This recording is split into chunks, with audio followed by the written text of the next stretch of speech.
Subscribe to our YouTube channel and press the bell icon to get the latest updates.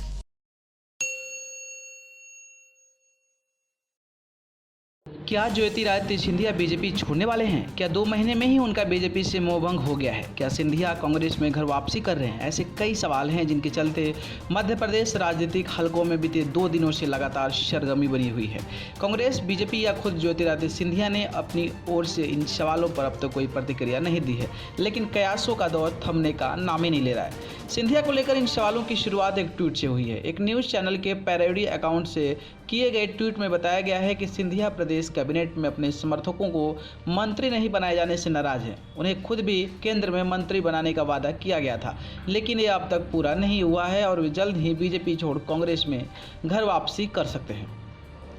इस tweet को कुछ घंटे के अंदर ही करीब 12,000 लोगों ने लाइक किया है। राजनीतिक कानाफूसी भी तेज हो गई है, क्योंकि ट्वीट में सीधे प्रधानमंत्री नरेंद्र मोदी और शिवराज सिंह चौहान पर सिंधिया के साथ धोखा करने का आरोप लगाया गया था। इसमें यह भी कहा गया था कि सिंधिया सोमवार तक दोबारा कांग्रेस ज्वाइन कर सकते हैं। लोग इसे संभावना के आधार पर प्रदेश में शिवराज सिंह चौहान सरकार के भविष्य को लेकर भी कमेंट करने लगे हैं। वहीं कुछ लोग प्रदेश की सत्ता में कांग्रेस की वापसी के कयास भी लगाने लगे हैं। ट्वीट में तरह तरह की प्रतिक्रियाएं आने लगी हैं। अधिकांश लोग सिंधिया के साथ बीजेपी पर भी फिक्रे कसने लगे हैं। प्रतिक्रिया देने की जल्दी में यूजर्स ने ट्वीट करने वाले अकाउंट की सत्यता पर ध्यान नहीं दिया। उस अकाउंट के साथ लगी तस्वीर में ही स्पष्ट किया गया कि यह न्यूज़ चैनल का फर्जी अकाउंट है।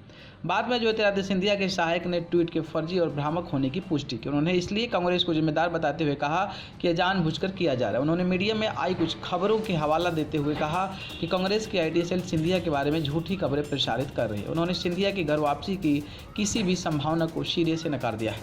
मध्य प्रदेश के गुना से पूर्व सांसद ज्योतिरादित्य सिंधिया करीब 18 साल तक कांग्रेस में रहने के करीब 2 महीने पहले ही होली के दिन बीजेपी में शामिल हो गए थे।